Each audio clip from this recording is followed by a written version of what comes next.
Chandrasekhar Verma, Chairman at SAIL, joins us now on the show. Mr. Verma, hi, good morning. Firstly, what were the key takeaways from the Prime Minister's infrastructure meet for your industry? The 12th five-year plan outlay have been finalized by the Planning Commission in the Government of India. This 12th five-year plan from 2012 to 2017, we are going to incur expenditure of $1 trillion on the various sectors of the infrastructure. Now, $1 trillion expenditure will be 10% of GDP. Now, this has never happened in the past.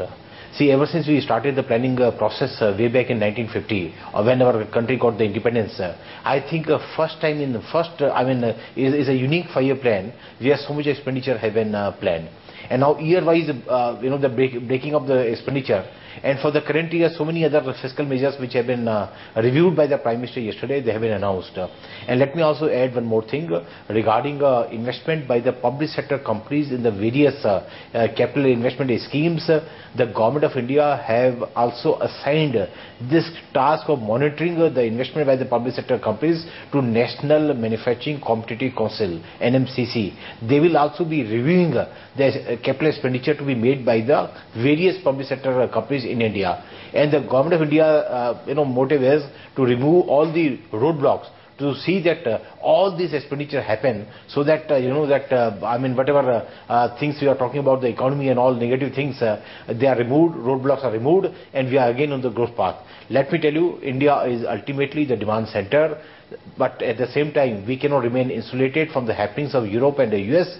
But ultimately India is a demand center, and things in India are far better. We are on a much sounder footing compared to Europe and the US. Just to mark a point here, I think China has recovered, and that's very heartening. I'm just going to take a detour. Mark China, important for us to mark China. Central Bank of China has cut rates yesterday, and Chinese markets are really not reacting to that rate cut. 3 points up for China or the Shanghai Composite. Sensex is down, Asia is down, and China is the only pocket of green in the region. Mr. Verma, what is the status on POSCO Kobe steel plant? See that as far as our proposed JV with POSCO and Kobe is concerned, Kobe has already been finalized. All the commercial terms and conditions have been negotiated, finalized, documented. We already finalized with them and signed with them the terms of reference. So, and already a JV company, joint venture company between the SAIL and Kobe has been formed, and even the first board meeting of this JV company with Kobe has been held. So we are going ahead with the Kobe project. There is absolutely no roadblock now. All hurdles have been removed, and we are going ahead with that. As far as POSCO is concerned, we are in a very active dialogue. I know that you will be telling me, because we have been in the active dialogue last 1 year. But yes, it's a very big investment, and first time we'll bring this technology in India. So we want to start with 100% certainty, and I'm sure the 100% certainty is going to happen, and we'll go ahead with this project also. Mr. Verma, outlook on steel prices considering the global economic scenario is currently weak. What's the take, and how many more prolonged quarters of weakness are you foreseeing? See that if you see that international price level, HR coil prices last 2 months have fallen from $645 per ton FOB price to $598 per ton FOB price, and the long price rebar prices have been hovering around $650 per ton. As far as India is concerned, our long prices per ton is hovering around 47,000 rupees per ton, and the flat prices is hovering around 38,000 rupees per ton. What my perception, my assessment is that these price level will continue. Prices will continue around the same levels. I don't foresee a major change in the price level in the immediate near future. Mr. Verma, what was the outcome of meeting with the Steel Secretary on steel pricing review? See, there is a free import of steel in India with some import duty, of course, is there. So the price level in domestic market had to be in tandem with the price levels in the international market. We can never, when we are talking of a free flow of a trade, we can never have a situation where the price level in the domestic market will be at a great variance with the international price level. So see that they had to go tandem.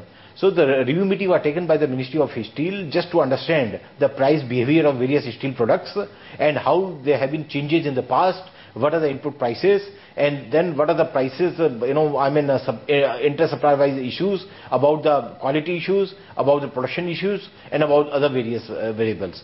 So see that prices had to go as per the demand and supply situation, which have been going. And as I told you, the prices have been more or less stable last 3 to 4 months. And I see more of a stable price behavior of steel products in the times to come.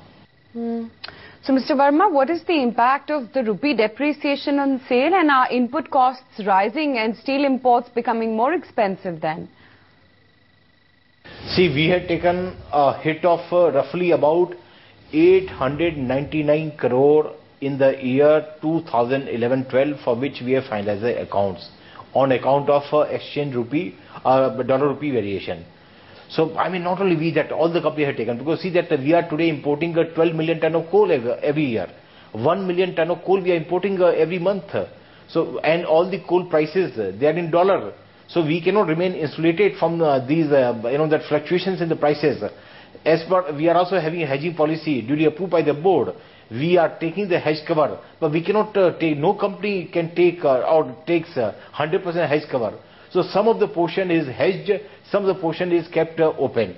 So whatever the impact has been, but yes, 899 crore hit has been taken by our company for the year 11-12. But I think in the times to come, when all these investment starts happening in the 12th five-year plan in India, I see more of a stable dollar rupee exchange value in India. Mr. Verma, give us an estimate of additional cost due to capex delay. See, margin guidance, yes, we have to earn much more than what we earned in this year 11-12. So, I mean, our turnover, our production, our margins, they will be more robust in the years to come and in the current year also. Right. And what about your additional cost due to capex delay? Because there seems some that the cost has doubled due to the delay and may actually shrink your EPS by 35%. Is that a correct estimate? See that I'll not like to agree with you that when you are saying there's a significant delay. No, there's no significant delay. When we have taken up a capex program of 72,000 crore, of which 58,000 crore orders have been placed already, and of which about 36,000 crore have been spent already. Our capital expenditure, even in these subdued market conditions, was more than 11,000 crore in the year 2011-12. In the year 2012-13, current financial year, it is going to be more than 12,000 crore in one single year. And that too, more than two-thirds of such expenditure, capex expenditure, is coming from our internal resources. So I cannot agree with that there's a slowdown. Things are galloping, they are moving up. Today in the ISCO Banpur, 22,000 people, they are working 3 shifts. So such level of activity is going up. And you see that number of facilities they have been commissioned last year also, this year also. This year I am expecting 2 large size blast furnaces will be commissioned. One will come up in Rourkela and second will be commissioned in Banpur. So I cannot agree. Yes, there are challenges.